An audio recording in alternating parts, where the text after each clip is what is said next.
Hello friends. जैसा कि आप लोगों को पता है कि हम लोग किसी भी एक बर्निंग टॉपिक पर डिस्कशन करते हैं और उसी बर्निंग टॉपिक के डिस्कशन को आगे बढ़ाते हुए आज एक और बर्निंग टॉपिक पर हम आपके साथ डिस्कशन करने जा रहे हैं। ये जो हमारा सीरीज़ है, ये जो द हिंदू के कुछ इम्पॉर्टेंट न्यूज़ को लेकर के हम आते हैं आपके सामने, जिसमें हम द हिंदू की सबसे कोर न्यूज़ को हम आपके साथ डिस्कस करते हैं इन शॉर्ट, जिससे कि आपका करंट अफेयर्स भी तैयार हो जाए, आपको नॉलेज भी हो जाए और आपके एग्जामिनेशन के पॉइंट ऑफ व्यू से भी वो चीज़ प्रिपेयर्ड हो जाए।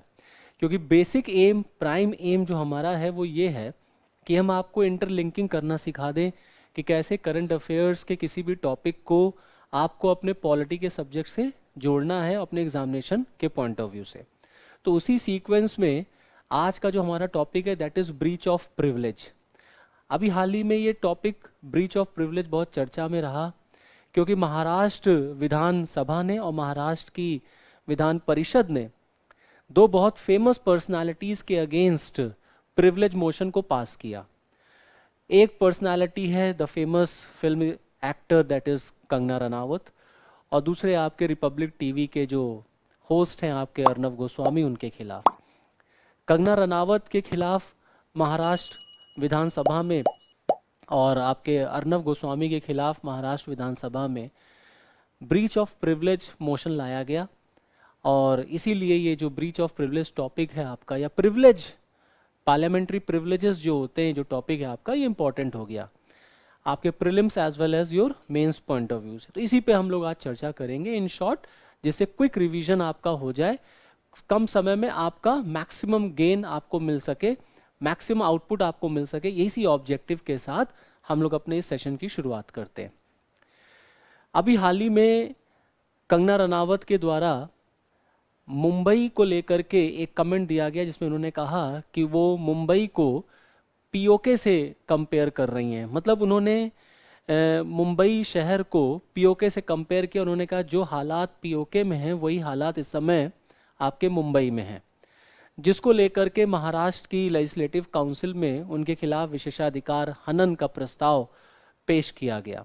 इसी तरह से रिपब्लिक टीवी के जो होस्ट हैं आपके, जो एंकर हैं आपके अर्नब गोस्वामी, उन्होंने कुछ अपशब्दों का, कुछ डेरोगेटरी वर्ड्स का यूज़ कर लिया था आपके महाराष्ट्र के मुख्यमंत्री उद्धव ठाकरे और एनसीपी के जो प्रेसिडेंट है शरद पवार, उनके खिलाफ।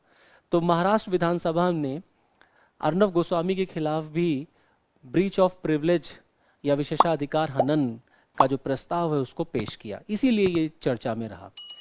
तो हम ये समझने की कोशिश करते हैं ये ब्रीच ऑफ प्रिविलेज क्या होता है, ये प्रिविलेजेस क्या होते हैं, विशेषाधिकार क्या होता है, इसको हम समझते हैं। देखिए, एक होता है अधिकार, एक होता है विशेषाधिकार। अधिकार एक जनरल से टर्म है कि मेरा ये अधिकार है, आपका ये अधिकार है, ये हम सबका अधिकार है।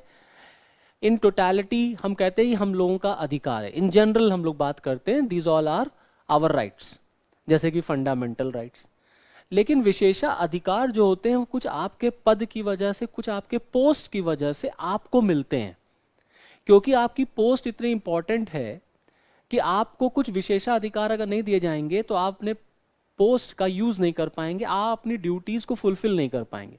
For example, if you are a common person, then you will have some rights, and if that common person becomes DM or becomes SP or becomes anything in his life, तो उसके पद की वजह से उस व्यक्ति को हमें कुछ अधिकार देने पड़ेंगे। अगर एक जिलाधिकारी को हम कुछ विशेषाधिकार नहीं देंगे या एक SP को हम कुछ विशेषाधिकार नहीं देंगे तो वो अपने पद का इस्तेमाल नहीं कर पाएगा, अपने पद का यूज नहीं कर पाएगा। तो उसे हमें कुछ एक्स्ट्रा पावर्स देनी पड़ती हैं, कुछ एक्स्ट्रा राइट्स देने पड़ते हैं, कुछ हमें उसको सेफ्टी वॉल देना पड़ता है, कुछ इम्यूनिटी देनी पड़ती है, सुरक्षा कवच देना पड़ता है। इसी को हम लोग विशेषाधिकार कहते हैं।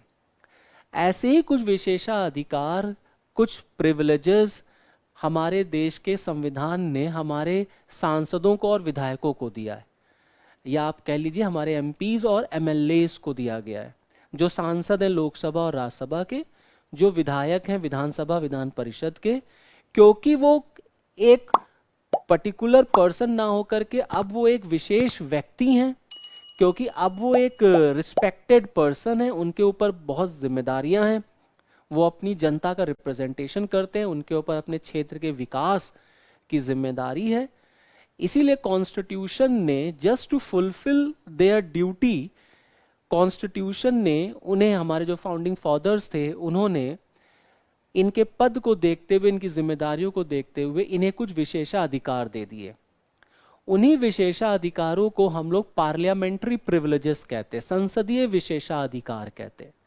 तो इन शॉर्ट अगर हम चाहें तो संसदीय विशेषाधिकार को हम ये कहते हैं that it refers to the right and immunity enjoyed by an MP or an MLA. It refers to the rights and immunity enjoyed by an MP and an MLA, जिससे ये सांसद और ये विधायक अपने कर्तव्यों का, अपने दायित्वों का बिना किसी डर, बिना किसी भय के क्रियान्वयन कर सकें। अगर हमको सांसदों को और विधायकों को इतनी जिम्मेदारी देनी है तो जाहिर सी बात है हमको उन्हें कुछ विशेषाधिकार भी देने पड़ेंगे। तो हमारे कॉन्स्टिट्यूशन मेकर्स ने इन्हें ये विशेषाधिकार दिए। होता क्या है कि कभी कभी मीडिया में, कॉमन लाइफ में, एक आम इंसान या प्रेस में, न्यूज़पेपर्स में, टीवी चैनल्स में कभी कभी हम लोग कुछ ऐसी बातें बोल जाते हैं या कुछ ऐसी बातें लिख जाते हैं जिससे कि इन सांसदों के अधिकारों का उल्लंघन माना जाता है। अगर टीवी पर, न्यूज़ चैनल पर या पब्लिकली भी किसी कॉमन आदमी ने कुछ कह दिया, कुछ बोल दिया, या हमने कमेंट कर दिया किसी सांसद के ऊपर, किसी विधायक के ऊपर, तो कभी कभी हम ऐसी बातें बोल जाते हैं, लिख जाते हैं जो इन सांसदों के अधिकारों का वो उल्लंघन माना जाता है। तो जनरली हमको मना किया गया है कि एक कॉमन आदमी, एक कॉमन पर्सन या कोई ऑर्गेनाइजेशन या कोई institution with in the house, parliament के अंदर जो प्रोसीडिंग्स हो रही हैं उसके अगेंस्ट एज सच कोई डेरोगेटरी, एज सच कोई अपशब्द का प्रयोग नहीं कर सकता, उनके ऊपर कोई ऐसा कमेंट नहीं कर सकता। जब कोई ऐसी घटना घट जाती है तो उसी को हम लोग ब्रीच ऑफ प्रिविलेज कहते हैं, जिसके तहत संसद को ये अधिकार है कि वो उस व्यक्ति को पनिश कर सकती है, उसको अगर वो अपराधी मान ले तो उसको दंडित किया जा सकता है। इसी को हम लोग ब्रीच ऑफ प्रिविलेज कहते हैं, विशेषाधिकार हनन कहते हैं। संविधान के अनुच्छेद 105, 105 और 194, ये दो आर्टिकल हैं आपके कॉन्स्टिट्यूशन के, 105 एंड 194, जिसमें प्रिविलेजेस के बारे में बताया गया है। 105 अगर आप पढ़ेंगे तो उसमें आपको सांसदों के प्रिविलेजेस के बारे में मिलेगा, और 194 को अगर आप देखेंगे तो उसमें आपको राज्य विधायिका या मतलब आपके विधायकों के प्रिविलेजेस के बारे में मिलेगा। लगभग दोनों में सेम चीज़ें रखी गई हैं कि पार्लियामेंट के अंदर जो सांसद हैं हमारे, लोकसभा राज्यसभा के, उनके क्या पावर्स होंगे, क्या प्रिविलेजेस हैं, क्या उनको हमने इम्यूनिटी दे रखी है, सुरक्षा कवच क्या दे रखा है। और जब आप 194 को पढ़ेंगे तो आप राज्य के बारे में जानेंगे कि राज्य विधायिका में या विधायकों को हमने किस तरीके से पावर, प्रिविलेजेस और इम्यूनिटीज दे रखी हैं। जहां तक प्रिविलेजेस का प्रश्न है, as far as topic of privilege is concern, तो मुख्यतः प्रिविलेज जो होते हैं वो मेनली दो प्रकार के होते हैं। There are two types of privileges, one is individual and second is collective. एक होता है व्यक्तिगत और एक होता है सामूहिक। व्यक्तिगत का मतलब हो गया कि ये व्यक्ति सांसद है, ये व्यक्ति विधायक है, तो इसको कौन कौन से विशेषाधिकार होंगे। और सामूहिक का मतलब होता है पूरे सदन का जो है वो कौन सा विशेषाधिकार है।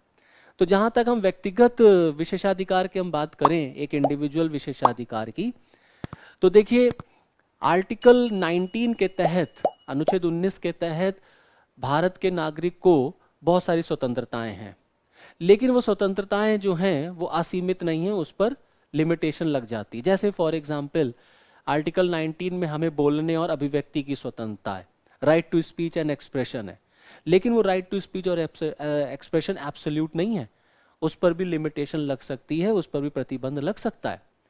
लेकिन जब कोई व्यक्ति सांसद बन गया, या हम जब सांसद की बात करते हैं, विधायक की बात करते हैं, तो विद इन द हाउस, सदन के अंदर एक सांसद को और एक विधायक को पूर्णतया बोलने का अधिकार होता है, वो स्वतंत्र है, उसको फ्रीडम ऑफ स्पीच है एब्सोल्यूट।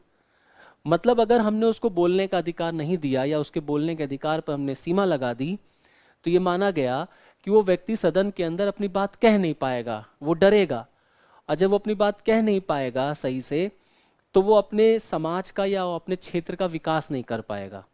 तो हमने, क्योंकि वो पब्लिक का रिप्रेजेंटेटिव है, जनता का वो प्रतिनिधित्व कर रहा, तो उसके बोलने के अधिकार को हमने असीमित कर दिया। तो कहते हैं उसके पास एब्सोल्यूट फ्रीडम ऑफ स्पीच है, उस पर कोई सीमा नहीं लग सकती।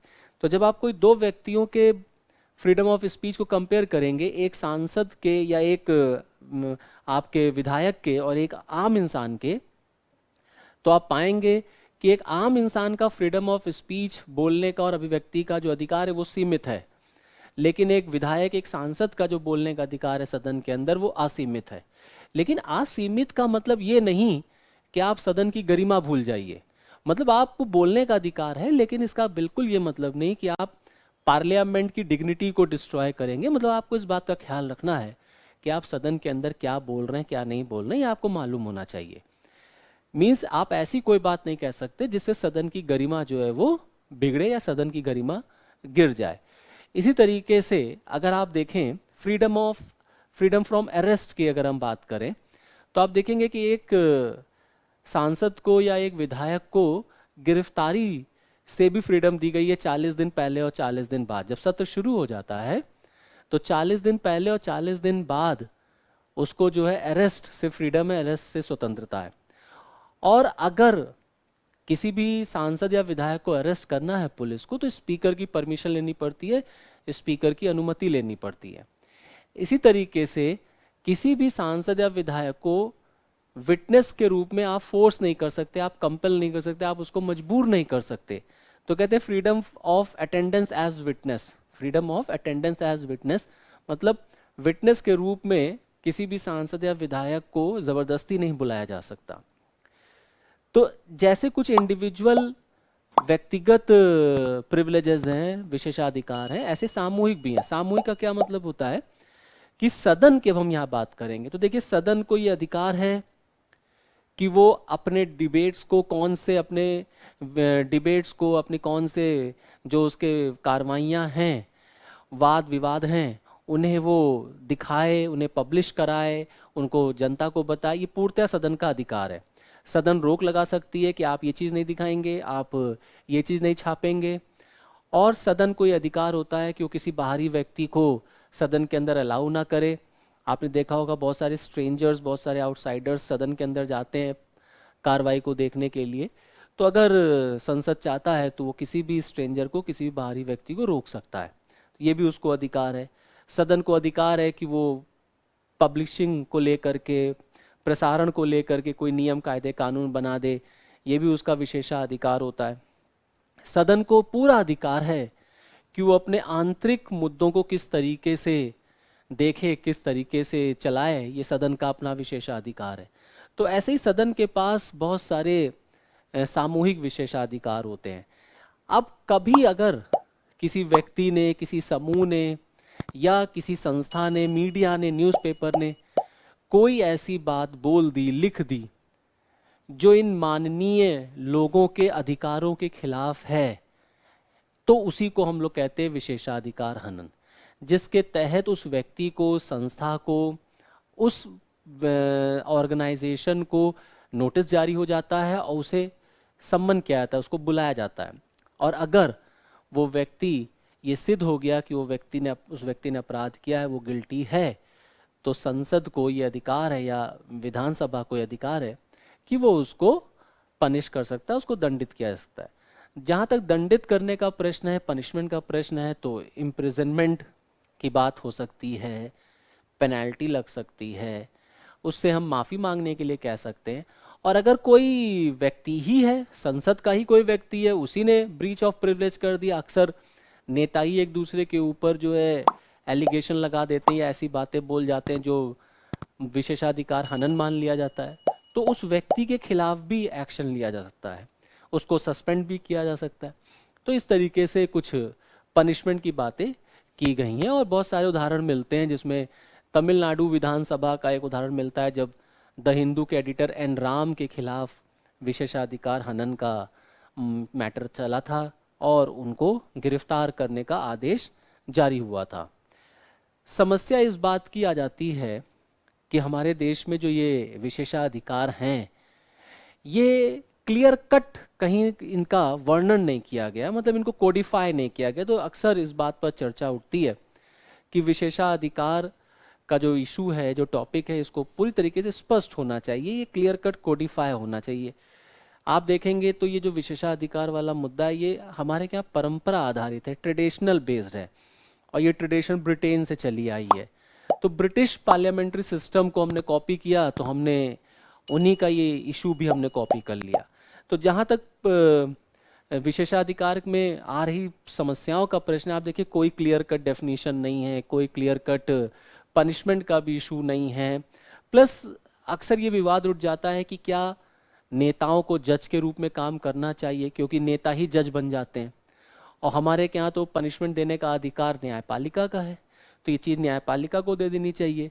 तो इस बात पर भी चर्चा उठती है, क्या पार्लियामेंटेरियंस को जज बन जाना चाहिए, क्या हाउस को ये अथॉरिटी होनी चाहिए कि वो जज के रूप में काम करे। तो अक्सर इस बात को लेकर डिस्कशन होता है कि इस टॉपिक को क्लियर कट लिखना चाहिए, ये जो टॉपिक है इसका कोडिफिकेशन होना चाहिए। तो इस तरीके से ये मुद्दा जो है अभी चर्चा में था।